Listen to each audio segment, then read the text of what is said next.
चलिए, आज समझते हैं उस कहानी को जो सिर्फ इतिहास के पन्नों में नहीं है, बल्कि एक जुनून, एक संघर्ष और आखिरकार आज़ादी की कहानी है। वो कहानी जिसने दुनिया के सबसे बड़े लोकतंत्र को जन्म दिया। तो शुरुआत करते हैं एक बहुत ही सीधे से सवाल से। हम सब 15 अगस्त को एक खास दिन की तरह क्यों मनाते हैं?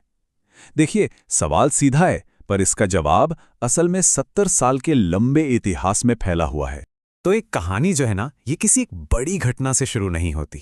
नहीं, इसकी शुरुआत हुई कह सकते हैं एक धीमी सी सुगबुगाहट से। ये वो दौर था 19वीं सदी का आखिर, जब पूरे भारत में ब्रिटिश राज के खिलाफ एक असंतोष धीरे धीरे पनप रहा था। तो ये सफर था कैसा? देखिए, 1870s के दशक में उठी छोटी छोटी चिंगारियों से लेकर 1947 की आज़ादी की वो विशाल आग तक, इस पूरे रास्ते में कई अहम पड़ाव आए और हर पड़ाव ने इस आंदोलन को एक नया मोड़ दिया। लेकिन देखिए, ये आंदोलन सिर्फ तारीखों और घटनाओं का खेल नहीं था। इसके पीछे थे कुछ बहुत बड़े चेहरे, कुछ महान नेता और विचारक, जिन्होंने इस पूरे आंदोलन को अपनी सोच से, अपने कामों से एक शक्ल दी। और इन चेहरों में सबसे पहले नाम आता है महात्मा गांधी का, एक ऐसी शख्सियत जिन्होंने इस लड़ाई का, इस संघर्ष का पूरा तरीका ही बदल कर रख दिया।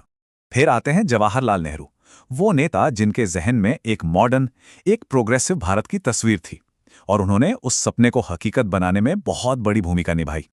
और हाँ, बाल गंगाधर तिलक को कैसे भूल सकते हैं? वो शुरुआती आवाजों में से एक थे जिनकी वजह से राष्ट्रवाद और भी ज्यादा मुखर और भी ज्यादा जोरदार हुआ। और फिर भगत सिंह जैसे क्रांतिकारी भी थे।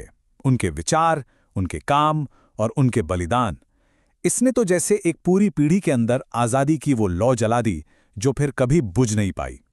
तो अब जरा ये देखते हैं कि ये आंदोलन आगे कैसे बढ़ा, कैसे जो शुरुआत में थोड़ी नरम मांगे थीं, वो धीरे धीरे पूर्ण स्वराज यानी कंप्लीट इंडिपेंडेंस की एक जबरदस्त आवाज में तब्दील हो गई। और इसी बदलाव का प्रतीक था ये नारा, स्वराज मेरा जन्मसिद्ध अधिकार है और मैं इसे लेकर रहूंगा।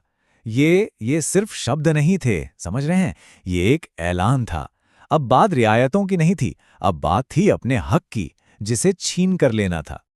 और फिर इस पूरी कहानी में एक बहुत बड़ा मोड़ आता है, जब राष्ट्रीय मंच पर एंट्री होती है महात्मा गांधी की, और उनके साथ आती है एक बिल्कुल नई सोच, एक नई फिलॉसफी, जिसने करोड़ों आम हिंदुस्तानियों को इस आंदोलन से जोड़ दिया। तो क्या था गांधी जी का तरीका? उनका सबसे बड़ा हथियार था सत्याग्रह। अब सत्याग्रह का मतलब क्या है? सीधा सा मतलब है सच के लिए आग्रह, यानी बिना हाथ उठाए, बिना हिंसा के, पूरी हिम्मत के साथ गलत का विरोध करना। और जानते हैं, यही आइडिया आज़ादी की लड़ाई का सबसे बड़ा मंत्र बन गया। और गांधी जी ने इस आइडिया को सिर्फ किताबों में नहीं रखा, इसे जमीन पर उतारा। एक के बाद एक बड़े आंदोलन हुए, जैसे रॉलेट सत्याग्रह, खिलाफत आंदोलन और फिर नॉन कॉपरेशन मूवमेंट। इन सब मूवमेंट्स की खास बात यह थी कि पहली बार पूरा देश एक साथ अंग्रेजी हुकूमत के खिलाफ खड़ा दिख रहा था। तो इन्हीं आइडियाज से निकले वो बड़े बड़े जन आंदोलन, जिन्होंने ब्रिटिश साम्राज्य की नींव को सीधे सीधे हिलाकर रख दिया। इसका सबसे बड़ा एग्जाम्पल दांडी मार्च। जरा सोचिए, नमक, इतनी मामूली सी चीज ब्रिटिश राज के खिलाफ बगावत का सबसे बड़ा सिंबल बन गई। मकसद बिल्कुल साफ था, जो गलत नमक कानून है उसे तोड़ना है। तरीका, गांधी जी का तरीका, यानी बिना हिंसा के मार्च। और इसका असर ये हुआ कि पूरी दुनिया ने देखा कि जब आम लोग एक हो जाएं तो उनकी ताकत के आगे बड़ी बड़ी सल्तनतें भी झुक जाती हैं। लेकिन कहानी का एक दूसरा पहलू भी था। गांधी जी के अहिंसक रास्ते के साथ साथ एक और धारा भी बह रही थी। ये धारा थी क्रांतिकारियों की, और उनका नारा था इंकलाब जिंदाबाद। ये नारा भगत सिंह जैसे उन नौजवानों की आवाज थी जिनके लिए आजादी का मतलब था फौरन बदलाव, चाहे किसी भी कीमत पर। अब हम पहुंचते हैं 1940 के दशक में। अब तक सब्र का बांध वाकई टूट चुका था। अब वक्त था आखिरी और सबसे जोरदार प्रहार का, भारत छोड़ो आंदोलन। इस आंदोलन का मकसद बिल्कुल साफ, एक लाइन में, अंग्रेजों भारत छोड़ो। बस अब कोई बातचीत, कोई समझौता, कोई आधा अधूरा वादा नहीं चलेगा। अब चाहिए सिर्फ और सिर्फ पूरी आजादी। और ये दशकों के संघर्ष का क्लाइमैक्स था। ऐसा जन आंदोलन पहले कभी नहीं देखा गया था। बच्चा बच्चा, पूरा देश एक साथ उठ खड़ा हुआ।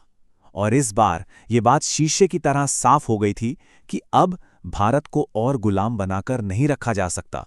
ये आज़ादी की लड़ाई का फाइनल चैप्टर था। तो आज़ादी तो मिली, लेकिन ये कहानी का अंत नहीं था।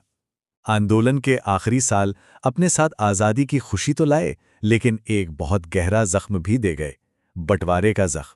और यही इस पूरी कहानी का शायद सबसे मुश्किल और दर्दनाक हिस्सा है, क्योंकि राष्ट्रीय आंदोलन का जो अंत था वो एक तरफ तो एक बहुत बड़ी जीत थी, लेकिन दूसरी तरफ एक भयानक त्रासदी भी। भारत आज़ाद तो हुआ, लेकिन साथ ही देश दो टुकड़ों में बँट गया और पाकिस्तान वजूद में आया। ये सवाल आज भी पूछा जाता है कि आखिर ऐसा कैसे हुआ कि आज़ादी के लिए चला एक ही आंदोलन आखिर में दो अलग-अलग देशों के बनने की वजह कैसे बन गया। ये हमारे स्वतंत्रता संग्राम की सबसे उलझी हुई और सबसे ज्यादा बहस वाली विरासतों में से एक है। और आखिर में ये पूरी कहानी हमें आज के लिए एक बड़े सवाल पर लाकर छोड़ देती है।